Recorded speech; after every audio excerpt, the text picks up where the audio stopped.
Dinin emirlerini kutsal kitaplar verir. Devlet vermez. Bir din adamı devletten bir defa emir almamalı. Allah'ın emirlerini uygulamakla, anlatmak, tanıtmakla görevlidir. Düşünün, Diyanet İşleri Başkanı başbakandan emir alıyor.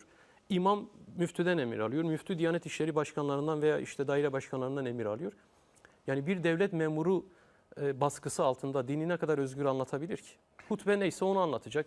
Hatta konuşacağı dili belirliyor devlet ya. Bakın çok özür dilerim, soru sormak istiyorsunuz ama Türkçe dışında hutbe veremezsin diyor Diyanet İşleri Başkanlığı. Niye? Allah Kürtçe bilmiyor mu? İngilizce bilmiyor mu? Kendi yarattığı dili Allah anlamıyor mu? Sen niye engelliyorsun Diyanet İşleri Başkanlığı olarak? Buna çıtı çıkmıyor mesela. Aslında Yani öyle insanlar var ki bu ülkede tek kelime Türkçe bilmiyorlar.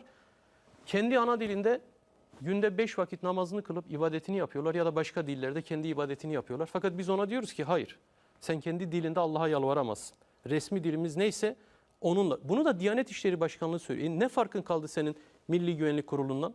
Diyanet İşleri Başkanlığı sokakta gaz, cop yiyenler mağdurdur, mazlumdur, yapmayın, etmeyin dememiştir.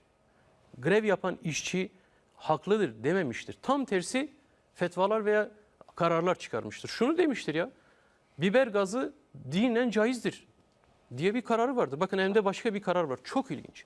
Şunu diyor, meşru devlet düzenine isyan suçu işleyenlerin de cenaze namazlarının kılınamayacağı söylenmiştir din alimlerince.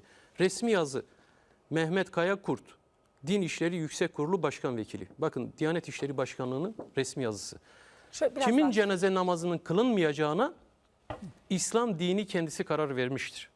Fakat Diyanet İşleri Başkanlığı meşru devlet düzenine isyan eden biri öldürülmüşse diyor, onun cenaze namazı kılınmaz diye yazı vermiş. Bir mahkemeye göndermiş bu yazıyı, tamam mı? Mahkeme sormuş. Bir cenaze namazına katılan imam var, cenaze namazı kıldırmış. Bu imam suç işlemiş mi acaba? Yargılıyorum demiş mahkeme. Diyanet İşleri Başkanı da yargıla demiş. Çünkü o meşru devlet düzenine isyan eden birinin cenazesini kıldırmıştır.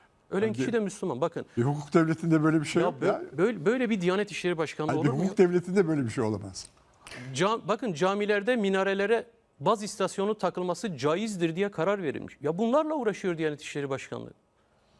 Yani patrona, hükümete, devlete zeval gelmesin diye uğraşıyor. Bizim kaldırmak istediğimiz bu anlayıştır. Yoksa HDP ne dine karşıdır, ne dini inançların yaşanmasına karşıdır, ne de bunun örgütlenmesine karşıdır.